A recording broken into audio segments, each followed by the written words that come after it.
Bonjour. Cette vidéo illustre la mise en place d'une communication Modbus TCP à l'aide du configurateur de Codesys 3.5. La première partie illustre une communication entre un automate Vago maître 750-8212 et un esclave Vago 750-362. La deuxième partie concerne la communication entre deux automates Vago 750-8212, un maître et un esclave. La mise en place d'une communication Modbus TCP maître nécessite l'ajout d'un adaptateur Ethernet dans l'arborescence de l'équipement. Pour cela, faire un clic droit sur l'équipement et sélectionner « Ajouter un appareil ». Dans la nouvelle fenêtre, ouvrir la catégorie « Adaptateur Ethernet », choisir l'appareil Ethernet et valider à l'aide du bouton « Ajouter un appareil ». Il faut maintenant configurer le nouvel appareil Ethernet, afin de préciser l'interface réseau sur laquelle la communication Modbus s'effectue. Pour cela, double-cliquez sur l'appareil Ethernet, choisir l'onglet « Général », puis cliquez sur le bouton « Browse ». Les interfaces disponibles s'affichent. Si les ports X1 et X2 de l'automate sont sur le bridge 1, alors choisir l'interface BR0. Si les ports X1 et X2 sont répartis sur les bridges 1 et 2, alors choisir BR0 pour une communication sur le port X1, ou bien choisir BR1 pour une communication sur le port X2. Les ports de l'automate utilisés sont configurés sur le même bridge, choisir BR0 et valider à l'aide du bouton OK. Pour que l'automate fonctionne comme maître Modbus TCP, il est nécessaire d'ajouter un appareil Modbus TCP Master. Faire un clic droit sur Ethernet et choisir « Ajouter un appareil ». Dans la nouvelle fenêtre, ouvrir la catégorie Modbus, puis la catégorie Maître TCP Modbus, choisir l'appareil Modbus TCP Master et valider à l'aide du bouton « Ajouter un appareil ». Pour ajouter un nouvel esclave, faire un clic droit sur l'appareil Modbus TCP Master et sélectionner « Ajouter un appareil ». Dans la nouvelle fenêtre, choisir l'appareil Modbus TCP Slave et valider à l'aide du bouton « Ajouter un appareil ». Double-cliquez sur l'esclave Modbus pour le configurer. Dans l'onglet Général, renseignez l'adresse IP, le temps de timeout souhaité ainsi que le port Modbus de l'esclave. L'esclave Vago 750-362 utilisé possède des entrées et des sorties tout ou rien. L'ajout d'une requête s'effectue dans l'onglet Canal esclave Modbus. Cliquez sur le bouton « Ajouter un canal » pour ajouter une nouvelle requête. Indiquez un nom pour la requête, par exemple « Requête lecture ». Choisir un code fonction dans le menu déroulant « Type d'accès ». Plusieurs types de déclenchements sont disponibles, cyclique, front montant ou application. Sélectionnez cyclique et renseignez l'adresse de la donnée à lire ainsi que la quantité. Validez à l'aide du bouton OK. La requête est créée et le détail apparaît dans le tableau. Répétez les mêmes étapes pour créer une requête d'écriture.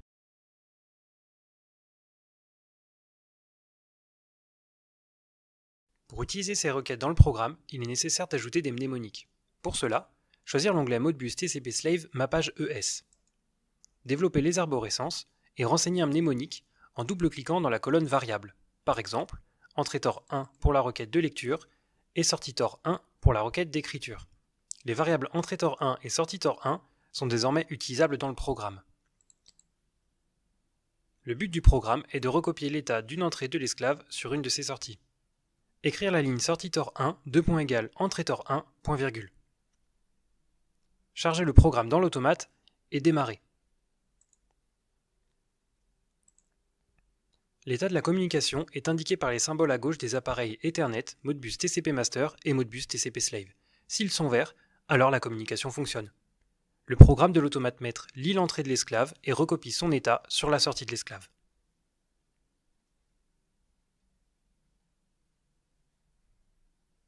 S'il y a une erreur, double-cliquez sur l'esclave Modbus et choisir l'onglet État. L'information de diagnostic se trouve dans l'onglet Last Error. Il est possible de lire l'information de diagnostic dans le programme en utilisant des variables créées automatiquement par le configurateur. Ouvrir le programme et appuyer sur la touche F2 pour ouvrir l'aide à la saisie. Choisir la catégorie Variable, puis IO-config global. La variable xSlaveError disponible dans Modbus TCP Master indique la présence d'une erreur sur l'esclave. La variable ModbusError disponible dans Modbus TCP Slave indique le type de l'erreur. Déclarer une variable de diagnostic et écrire la ligne de programmation suivante. Charger le programme dans l'automate et le démarrer.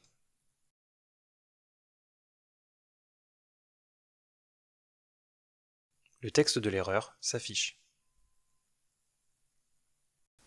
La deuxième partie illustre la communication entre deux automates Vago 750 8212, un maître et un esclave. La mise en place d'une communication Modbus TCP esclave nécessite l'ajout d'un adaptateur Ethernet dans l'arborescence de l'équipement. Pour cela, faire un clic droit sur l'équipement et sélectionner « Ajouter un appareil ».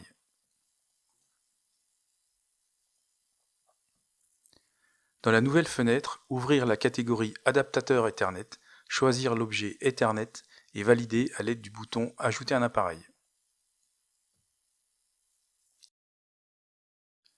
Il faut maintenant configurer le nouvel objet Ethernet afin de préciser l'interface réseau sur laquelle la communication Modbus s'effectuera.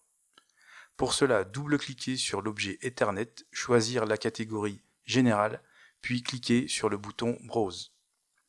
Les interfaces disponibles s'affichent. Les ports de l'automate utilisé sont configurés sur le même bridge. Choisir BR0 et valider à l'aide du bouton OK. Pour que l'automate fonctionne comme serveur Modbus TCP, il est nécessaire d'ajouter un équipement Modbus TCP Slave. Faire un clic droit sur Ethernet et choisir « Ajouter un appareil ». Dans la nouvelle fenêtre, ouvrir la catégorie Modbus, puis la catégorie Appareil esclave TCP Modbus, choisir l'objet Modbus TCP Slave Device et valider à l'aide du bouton « Ajouter un appareil ». Pour configurer le serveur Modbus TCP, double-cliquez sur l'objet Modbus TCP Slave Device et choisir la catégorie Générale. Renseignez le port sur lequel sera basée la communication Modbus TCP esclave dans le champ Port esclave. Choisir la quantité de données à échanger dans le champ Registre de retenue, par exemple 2. Attention! Par défaut, les données sont accessibles uniquement en lecture dans le programme de l'esclave. Pour autoriser l'accès en écriture, cochez la case « Accessible en écriture ». Dans la zone « Modèle de données », choisir l'adresse de démarrage pour les données, par exemple 100.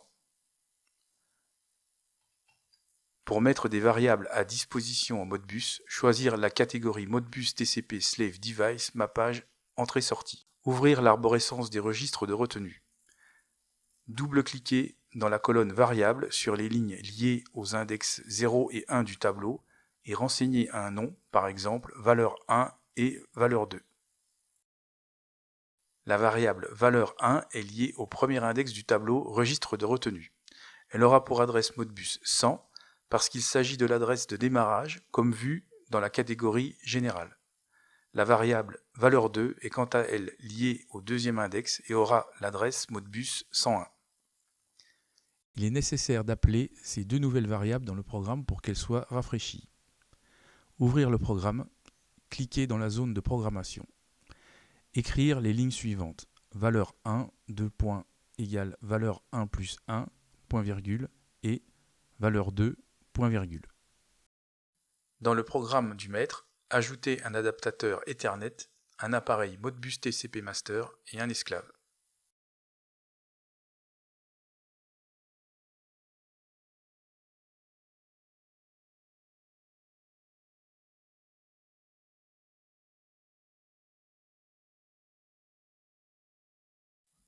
Renseignez l'adresse IP de l'esclave et le port Modbus.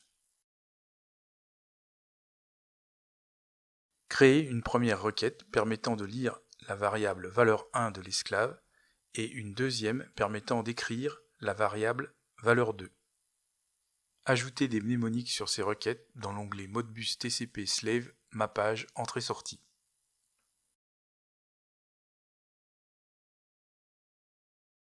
Les variables valeur 1 esclave et valeur 2 esclave sont désormais utilisables dans le programme. Écrire la ligne valeur 2 esclave, valeur 1 esclave, point virgule. Charger les programmes dans les automates.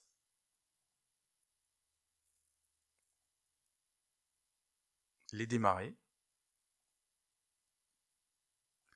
L'état de la communication est indiqué par les symboles à gauche des objets Ethernet, Modbus Master TCP et Modbus TCP Slave. S'ils sont verts, alors la communication fonctionne. Le programme de l'automate maître lit la variable valeur 1 et la recopie sur la variable valeur 2. S'il y a une erreur, double-cliquez sur l'esclave Modbus et choisir l'onglet État.